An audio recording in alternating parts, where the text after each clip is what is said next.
Welcome, everybody, to Dead Talk Live. My name is Viz, and tonight we welcome special guest Kat Hostick, actor, writer, director, who recently directed 2 episodes in Eli Roth's Urban Legend. Kat, thank you so much for being our guest tonight. How are you doing? Thank you so much for having me. I'm doing great. I just got back from Paris and loving life. That's awesome. Paris to LA or the East Coast? I'm in Toronto. I'm in Toronto, Oh, Canada. East Coast, East Coast. That's Yeah. awesome. Yeah. So let's just get started. We have a lot of questions, and for our audience, I forgot to mention this. Urban Legend is streaming right now on Discovery Plus. It's produced by Eli Roth, so in true Eli Roth style, which I think he's a modern day genius, horror genius. It's a great show, and it's awesome in so many different ways. Now, before we get started with Urban Legend, you're an actor, writer, director, like we mentioned, and a famous saying in entertainment is everyone's path into the industry is different. How did Mhm. you get into it? Where did you start? As an actor, a writer, director? How did it all begin for you? Yeah, I started as an actress, and then I kind of transitioned into directing. When I was younger, I would always make films on like my camcorder, like I always try stuff, and I knew that I was always wanting to tell my stories in that way. But it wasn't until I'd say like around 24 I started actually directing. Hmm. So, yeah. Now, just between everyone watching, do you have a preference? Acting, writing, directing? Does your heart lie in a particular field? Yeah, it's so funny. Like I was just having this conversation the other day with Eli. We were doing an interview. We were talking about it because he's also an actor, and acting is always going to be my first love. But I really love directing. It's my main thing, and I can't imagine my life without it. I would say the writing thing is kind of more out of necessity or maybe a particular story. But I wouldn't really call myself a writer. I would call myself more a director and actress. Being on both sides of the camera, does it give you, would you call yourself an actor's director? Yeah, I would say so. I'd say that's probably my biggest strength, and one of the things that I, you know, really love about it is being able to work with actors. Another thing too is, I think the way I approach work, it's more from an emotional way, if that Hmm. makes sense. Another thing I was talking about with Eli when we were doing interviews for Haunt Museum season 2 is when I come on set, I really love just collaborating with the actors and the DP, and I don't storyboard like every little thing. I Yeah. really like to feel things out when I'm on set. That's just how I work best, and so I think that comes from the acting background in a way. Now, besides Urban Legend, you done other shows with Eli. A Ghost Ruined My Life. There are, I mean, all the shows that are popping up on Discovery with Eli Roth are great shows. You directed 5 episodes in A Ghost Ruined My Life, I believe. At least that's what IMDb says. I don't I know think if. I directed 6 episodes. I did 4 episodes of season 1, and then I did 2 episodes of season 2. And then we actually did another show called My Possessed Pet. I Um, love that show.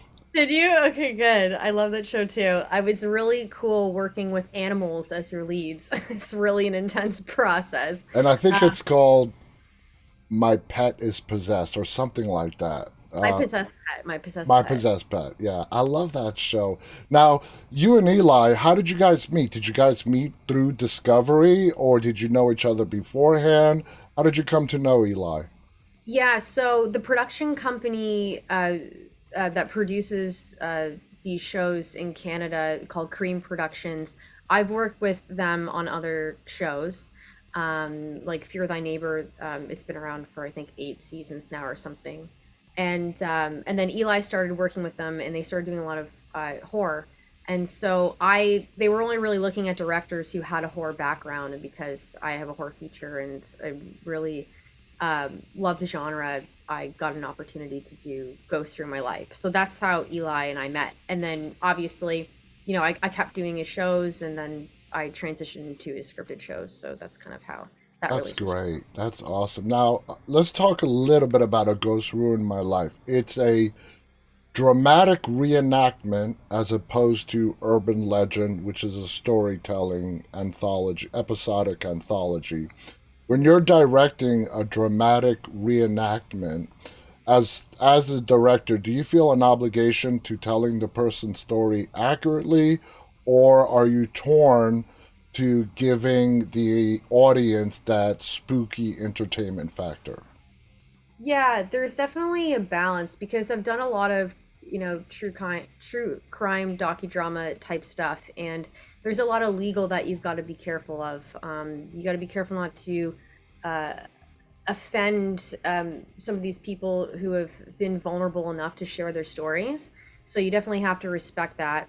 Definitely been a few times where I've wanted to make something more gory, and we're like, we can't do that because there's a child involved, or the mother isn't comfortable Yeah, with this, or this person's not comfortable, and I totally respect and understand that. So part of being a director is finding a creative and different way to give that scare, or to still, add that feeling. How can we tell that without showing it?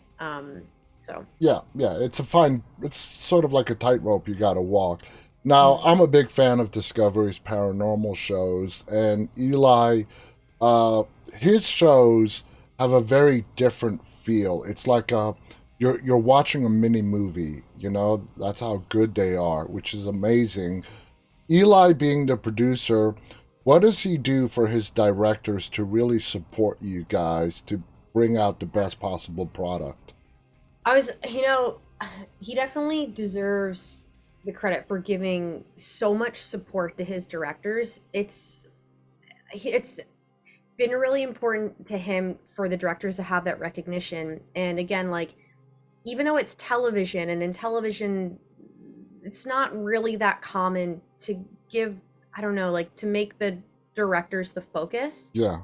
but he's really done that, and he's really promoted us through his own channels, and he made it very clear to the producers that, he really wants these directors in focus. And we've really gone out of our ways to make these like mini horror features, like Exactly. not just, not just a regular TV show. So it's been different in that way, but he's one of the most supportive people to work with that I've worked with. And I'm He definitely. sure his film background, also being an actor, like you said as well, it all comes into play. And, for people who watch dramatic reenactments or these paranormal shows on Discovery or wherever, you just feel, I mean, I can't even explain it. It's a feel. It's like you're watching this big budget film, but it's a television show. Mhm. And I can't explain it, but it works out great in the end. Now, in Urban Legend, the two episodes you directed, the one is called The Creep in the Walls, and the second is The Haunted Shower. Did you express interest in those two stories? How were you picked to direct them? Yeah, the showrunner Steven Scott. I mean, he's the one who, um, gave me the episodes. Um, I don't know if there's a discussion with Eli on that one, actually, who kind of gets what. These ones were more female centered, and maybe that was part of the decision making on why Hmm. I got the episodes. Yeah, but I'm really, really happy I got those two Oh, because I. they're amazing stories. They're both great. Different but similar in a lot of ways. Now, let's talk about The Creep in the Walls. It's about two sisters who move back into their mom's house to renovate it. And what you do is, well, what the story the writers do, and you have to bring it to life, is we sort of are led down one path, and then, like, sort of halfway through the episode, this it gets shifted.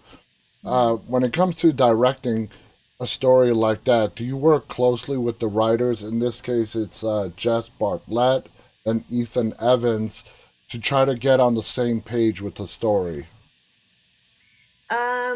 Yeah, I mean, they're both incredible writers, and Ethan Evans has also directed episodes for Haunted Museum and Urban Legend as well.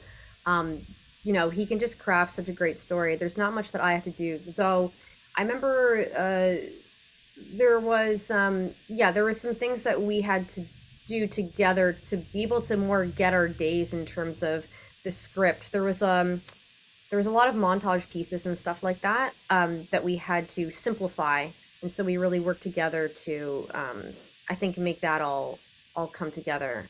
Okay. It makes it so easy. But yeah, usually I think it just depends. It depends on the script. It depends on the scenario.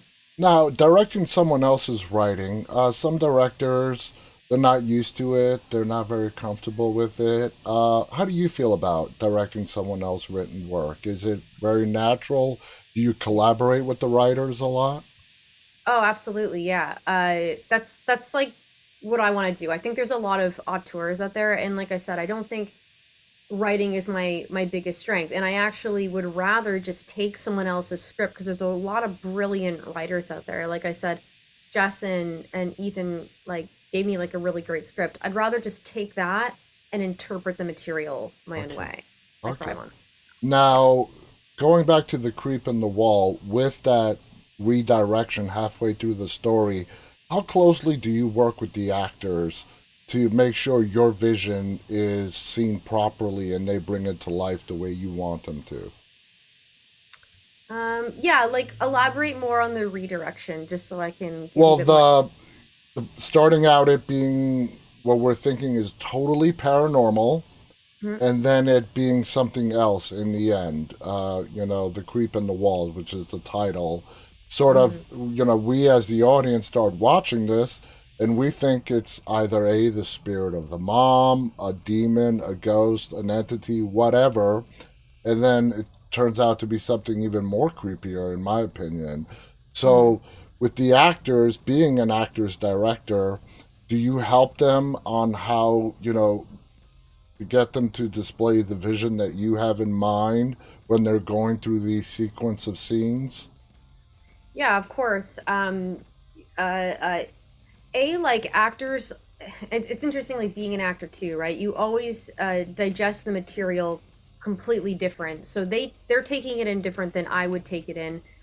Creep in the Walls, there was like any script, there's a lot of sequences, and you always have to remind them kind of where they're coming from and where they're going, Yeah. and trying to match that emotion and tone. And especially when things shift like that, it's paranormal and now it's not, and as the character starts discovering more on her investigation, um, you kind of have to track that as a director and always be relaying that to the actor. Now, So. famous saying is directing, 70% of directing is casting. So when you cast your actors, do you allow them a lot of artistic freedom to sort of inject their own interpretations into their characters?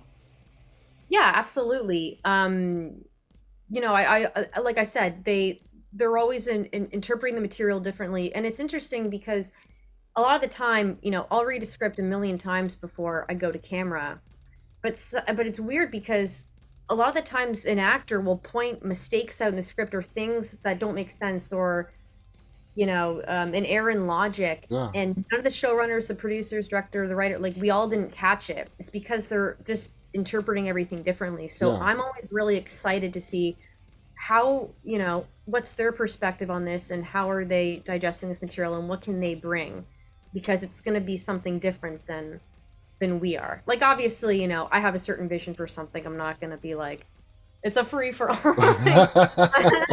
Absolutely. Yeah. Now, let's talk about the haunted shower. Very creepy story. It involves revenge, possession, spirits, college campus. What was your approach for the haunted shower?